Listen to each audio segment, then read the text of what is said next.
அனைவருக்கும் வணக்கம்.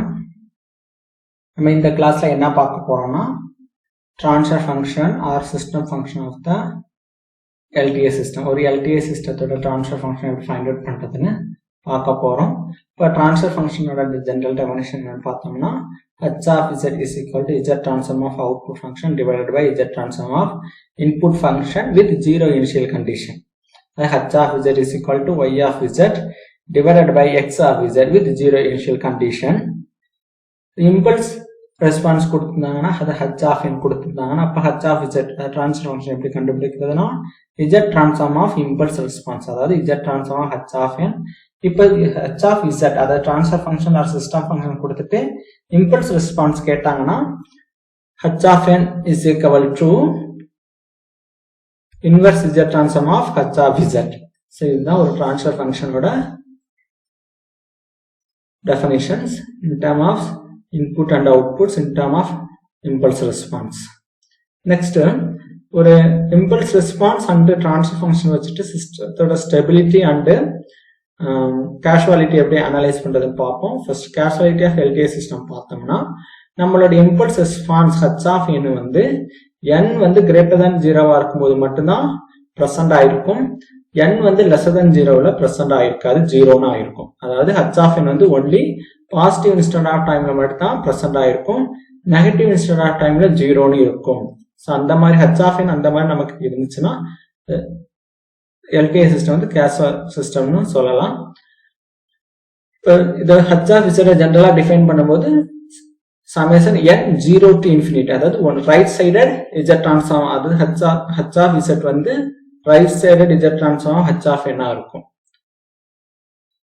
நம்ம வந்து in term of output response சொன்னோம்னா the output response y of n வந்து depends only present input and past input and outputs. the feature value depend பண்ணியிருக்காது, only present and past தான் depend பண்ணியிருக்கும்.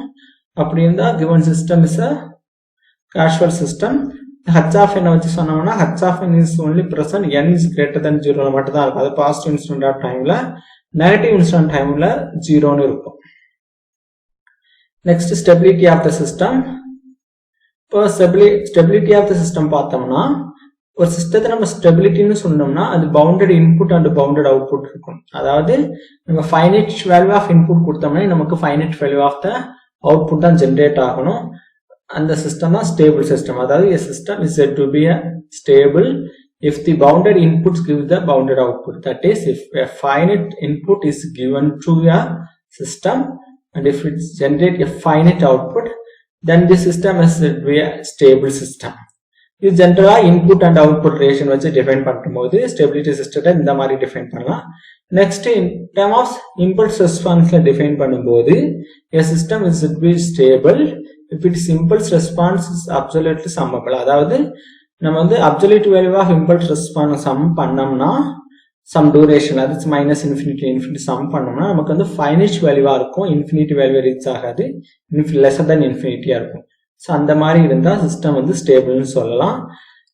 In term of transfer ஃபங்க்ஷன்ல சொல்லணும்னா first in term of input and output relation சொன்னோம். Second one வந்து in term of impulse response சொல்லியிருக்கோம். Third one வந்து in term of h of z transfer function வச்சு சொல்லணும்னா a system is stable, its ROC must be unit circle or ring. அதாவது என்னன்னா நம்மளோட system வந்து ஸ்டேபிளா இருக்கணும்னா நமக்கு கிடைச்சிருக்க ROC ரீஜன் ஆஃப் கன்வர்ஜன் வந்து யூனிட் சர்க்கிள்குள்ள பிரசன்ட் ஆகிருக்கணும். பாருங்க இந்த மாதிரி யூனிட் சர்க்கிள் ரேடியஸ் வந்து 1, அப்ப யூனிட் சர்க்கிள்குள்ள பிரசன்ட் ஆகிருக்கணும். அதே போல அதாவது modulus of z lesser than 1 இருக்கணும். அதே போல இந்த இடத்துல பாத்தீங்கன்னா நம்ம region of conversion a to b, அதாவது மாடலஸ் ஆஃப் z வேல்யூ வந்து a to b சொல்லியிருக்கேன், அதுக்குள்ள பிரசன்ட் ஆயிருக்கணும். இந்த மாதிரி ROC நமக்கு கிடைச்சா given system is ஸ்டேபிளா இருக்கும். அப்போ வந்து ஸ்டெபிலிட்டி ஆஃப் த சிஸ்டம் வந்து இன்புட் அவுட்புட் வச்சு ரிலேஷன் வச்சு டிஃபைன் பண்ணலாம், இம்பல்ஸ் ரெஸ்பான்ஸ் வச்சு டிஃபைன் பண்ணலாம், அதே போல ROC வச்சு டிஃபைன் பண்ணலாம். வாங்க ப்ராப்ளத்துக்கு போவோம்.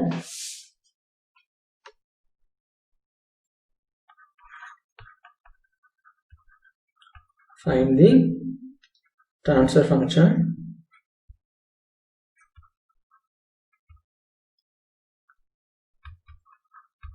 and stability of the given LTI system.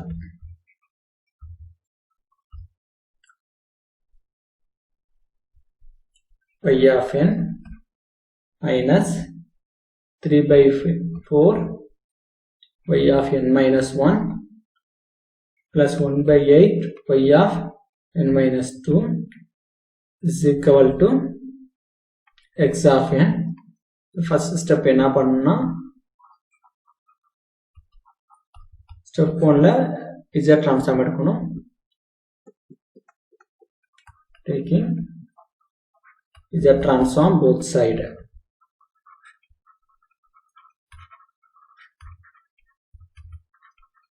பாத்தீங்கன்னா with z transform transfer function கண்டுபிடிக்க transfer function கேட்டாலே நமக்கு z transform எப்படி எடுக்கணும்னா with zero initial condition. Taking z transform both side with zero initial condition. Zero initial condition. அப்பதான் நம்ம transfer function define பண்ணிருக்கோம். அப்ப பாத்தீங்கன்னா z transform of y of n minus 3 by 4 z transform of y of n minus 1 plus 1 by 8 z transform of y of n minus 2 plus z transform of x of n. अब z transform y of n எடுத்தோம்னா y of z வரும் minus 3 by 4 z transform y of n minus 1 எடுத்தோம்னா z inverse into y of z வரும் plus 1 by 8 z transform of y of n minus 2 எடுத்தோம்னா z power minus 2 y of z வரும். இப்போ இந்த இடத்துல z transform x of n வந்து x of z வரும். y of z எல்லாம் y of z வெளில எடுத்தீங்கன்னா 1 minus 3 by 4 z inverse plus 1 by 8 z power minus 2 வரும் is equal to x of z. நமக்கு இப்போ transfer function பார்த்தோம்னா h of z is nothing but y of z divided by x of z. அப்ப பார்த்தீங்கன்னா நமக்கு 1 divided by 1 minus 3 by 4 z inverse plus 1 by 8 z power minus 2. நம்ம இங்க பார்த்தீங்கன்னா இந்த இடத்த எப்படி எழுதிக்கலாம்னா 1 into 1 by 8 இது வந்துன்னா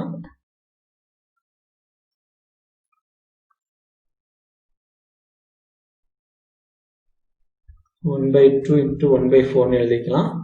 1 by 8 வரும். இப்போ ரெண்டையும் ஆட் பண்ணீங்கன்னா 3 by 4 வரும். அப்போ நமக்கு 1 divided by 1 minus 1 by 2 z inverse எழுதிக்கலாம் இந்த இடத்த.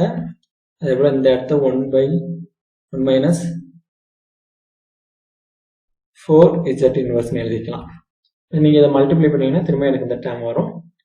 this h of z transfer function கண்டுபிடிச்சாச்சு. இதை வேற எப்படி எழுதிக்கலாம்னா h of z is equal to z square multiply பண்ணி z square டிவைட் பண்ணுங்க. அப்போ z square divided by இப்போ z square இந்த ஃபர்ஸ்ட் ஒரு z இதாலையும் இன்னொரு z இதாலையும் மல்டிப்ளை பண்ணீங்கன்னா நமக்கு z minus 1 by 2 z minus 1 by 4 வரும். இப்போ பாத்தீங்கன்னா நமக்கு ஃபர்ஸ்ட் டேர்ம்ல எடுத்துக்கிட்டீங்கன்னா டேர்ம் 1ல பாருங்க. நமக்கு ட்ரான்ஸ்ஃபர் ஃபங்க்ஷன் கண்டுபிடிச்சாச்சு. this is transfer function. நீங்க transfer function in term of z inverse எழுதிக்கலாம். z inverse எழுதினா first term கரெக்ட். அதோட ரெண்டுலயும் எப்படி எழுதினாலுமே நம்ம கரெக்ட் தான். in term of z எழுதிக்கலாம், z inverse எழுதிக்கீங்க. நமக்கு transfer function கண்டுபிடிச்சாச்சு. இப்போ next stability of the system கண்டுபிடிக்கணும்.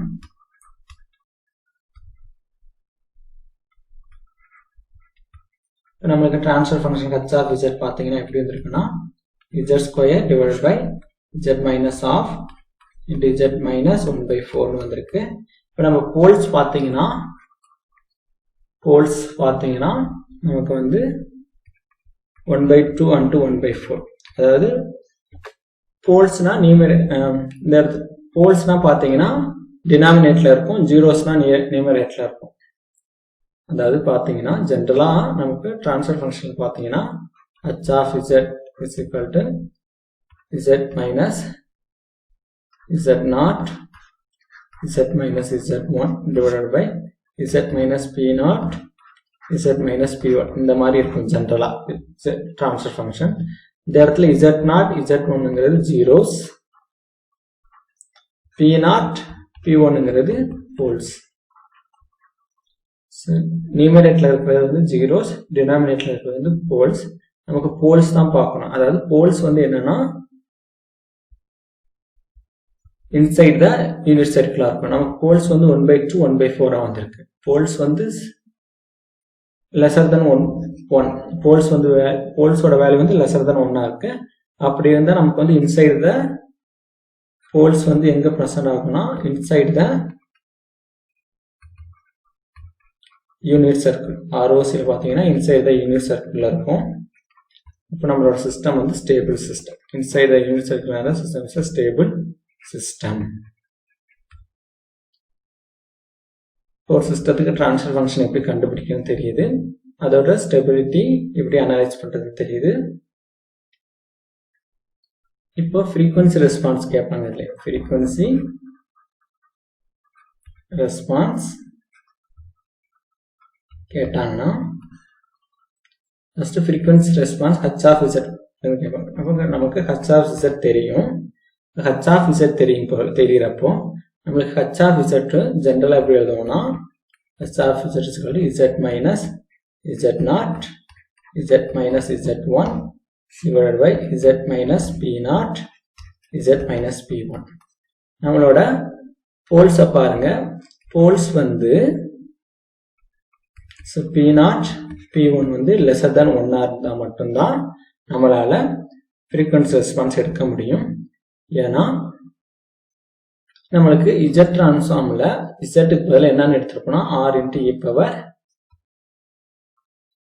j omega ன்னு எடுத்திருப்போம். அதாவது general definition for the h of z பாத்தீங்கன்னா summation n 0 to infinity h of n minus infinity infinity h of n z power minus n பார்த்தோம்.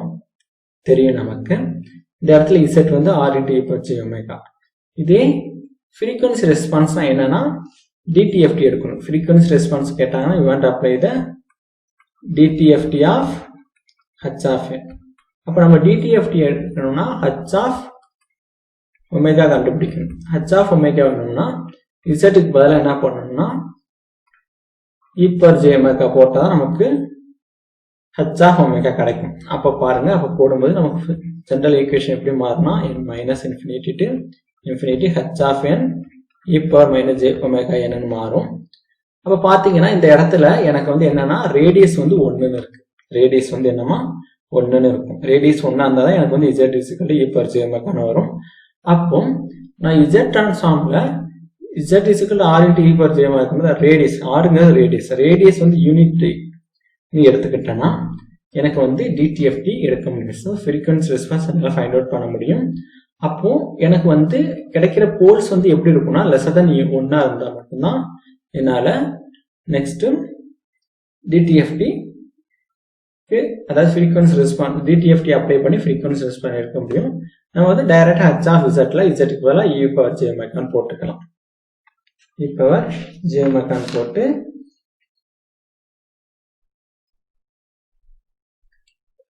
frequency response find out பண்ணிக்கலாம். For example, இது previous ப்ராப்ளத்தை பாருங்க. நமக்கு வந்து என்னன்னா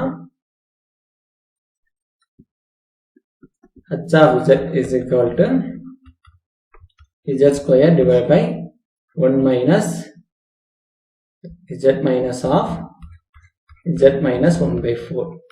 இப்போ நமக்கு இங்க போல்ஸ் பாத்தீங்கன்னா 1/2 1/4 வந்திருக்கு. lesser than 1 actually radius வந்து lesser than 1. so inside the circle இருக்கு. inside the poles வந்து inside the unit circle.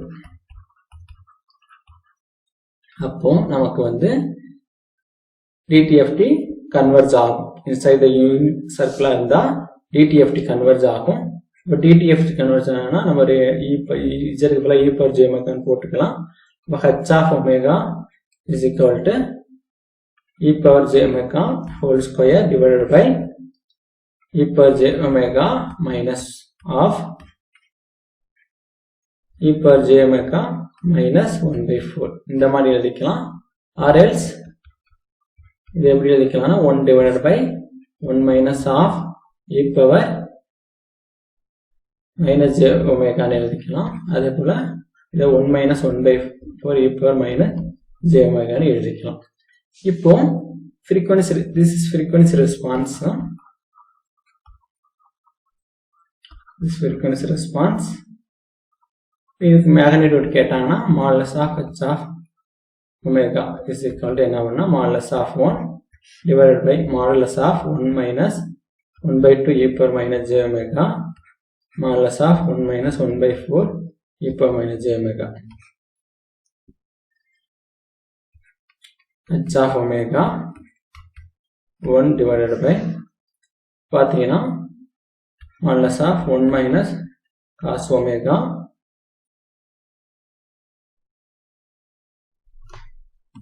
1 minus 1 by 2 cos omega plus 1 by 2 j sin omega ன்னு எழுதிக்கலாம். அப்புறம் இந்த இடத்தை பார்த்தீங்கன்னா 1 minus 1 by 4 cos omega plus 1 by 4 j sin omega ன்னு எழுதிக்கலாம்.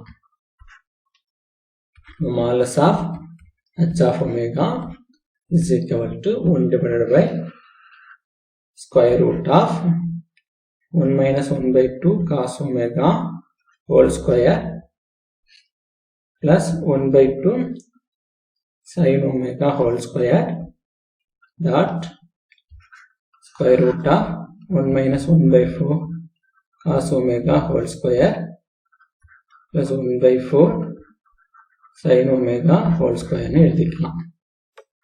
So இதுதான் magnetic response of the given LTI system. So இதே போல இப்போ பார்த்துருக்கோம் ட்ரான்ஸ்ஃபர் ஃபங்க்ஷன் என்னன்னு தெரியும். அப்போ ஒரு டிஃபரன்ஸ் ஈக்குவேஷன் கொடுத்தா ட்ரான்ஸ்ஃபர் ஃபங்க்ஷன் எப்படி கண்டுபிடிக்கிறதுன்னு தெரியும். இப்போ ட்ரான்ஸ்ஃபர் ஃபங்க்ஷன் வந்து எப்படி ஃப்ரீக்வன்சி ரெஸ்பான்ஸ் கண்டுபிடிக்கிறதுன்னு தெரியும். அதே போல stability of the system, partiality of the system எப்படி ஃபைண்ட் அவுட் பண்ணுறதுன்னு தெரியும். இப்போ இதுலேயே ஹச் ஆஃப் என் கேட்டாங்கன்னா இதுலேருந்து ஹச் ஆஃப் என் கேட்பாங்க. அப்போ h of n கேட்டாங்கன்னா that is nothing but inverse z transform of h of z. So உங்களுக்கு வந்து inverse transform எடுக்க தெரியும். அப்போ என்ன 1 by 2 pi j integration h of z z power n minus 1 into dz. அப்போ 1 divided by 2 pi j h of z இந்த ப்ராப்ளத்தில் என்னன்னா z square divided by z minus 1 by 2 z minus 1 by 4 z power n minus 1 dz. அப்போ h of n is equal to 1 divided by 2 pi j z power n plus 1 ன்னு வரும் பவர்ல z minus 1 by 2 z minus 1 by 4 into dz.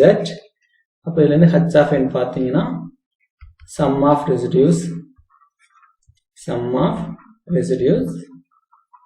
is equal to residues of 1 by 2 plus residues of 1 by 4. இப்போ நம்மளுக்கு h of n பார்த்தீங்கன்னா residues find out பண்ணணும். அப்போ பார்த்தீங்கன்னா residues of 1 by 2 கண்டுபிடிச்சிங்கன்னா இப்போ z minus 1 by 2 விட்டுட்டு remaining term z power n plus 1 divided by z minus 1 by 4 z க்கு பதிலாக 1 by 2 போடணும். போட்டிங்கன்னா 1 by 2 whole power n plus 1 divided by 1 by 2 minus 1 by 4 is equal to 1 by 2 whole power n into 1 by 2 ன்னு எழுதிக்கலாம். divided by 1 by 2 minus 1 by 4 வந்து எனக்கு வந்து 1 by 4 ன்னு வரும். அப்போ residues of half வந்து எனக்கு என்ன வரும்னா 1 by 4 1 by 2 into 1 by 2 ன்னு எழுதிக்கலாம். 1 by 2 1 by 2 cancel ஆயிடும். அப்போ 2 into 1 by 2 whole power n ன்னு வரும். next residues of 1 by 4 find out பண்ணோம்னா z power n plus 1 remaining போல எழுதுங்க. z க்கு பதிலா 1 by 4 போடணும். அப்போ 1 by 4 whole power n plus 1 divided by 1 by 4 minus 1 by 2 பார்த்தீங்கன்னா 1 by 4 whole power n into 1 by 4 ன்னு எழுதிக்கலாம். divided by 1 by minus 1 by 4. இது simplify பண்ணோம்னா ரெசிடியூஸ் ஆஃப் 1/4 வந்து என்ன வந்துச்சுன்னா -1/4 ஹோல் பவர் n. இப்போ பார்த்தீங்கன்னா ஃபைனலா h of n பார்த்தீங்கன்னா சம் ஆஃப் ரெசிடியூஸ் பண்ணணும். அப்போ 2 × 1/2 whole power n -1/4 whole power n எழுதிக்கலாம். நம்ம சிஸ்டம் வந்து கேஷுவல் சிஸ்டம் எடுத்துக்கிட்டோம்னா ஒன்லி ரைட் சைடு மட்டும் தான் சிக்னல் ப்ரெசென்ட் ஆகிருக்கும். அப்போ 2 1/2 whole power n u of n -1/4 whole power n u of n எழுதிக்கலாம். ஸோ நம்மளுக்கு h of z கொடுத்தா எப்படி h of n கண்டுபிடிக்கணும்னு தெரிஞ்சிருச்சு. இப்போ இன்னைக்கு நம்ம என்ன பார்த்துருக்கோம்னா ஒரு டிஃபரன்ஸ் ஈக்குவேஷன் வந்து ட்ரான்ஸ்ஃபர் ஃபங்க்ஷன் எப்படி கண்டுபிடிக்கிறது, அதை சிஸ்டத்தோட ஸ்டெபிலிட்டி கேஷுவாலிட்டி எப்படி ஃபைண்ட் அவுட் பண்ணுறது, ஃப்ரீக்வன்சி ரெஸ்பான்ஸ் எப்படி கண்டுபிடிக்கிறது, இம்பல்ஸ் ரெஸ்பான்ஸ் எப்படி கண்டுபிடிக்கணும்னு பார்த்தோம். ஸோ இதே போல் ஒரு சிஸ்டத்துக்கு ட்ரான்ஸ்ஃபர் ஃபங்க்ஷன் ஃப்ரீக்வன்சி ரெஸ்பான்ஸ் என்ன எப்படி அனலைஸ் பண்ணுறதுன்னு நெக்ஸ்ட் கிளாஸில் பார்ப்போம். நன்றி, வணக்கம்.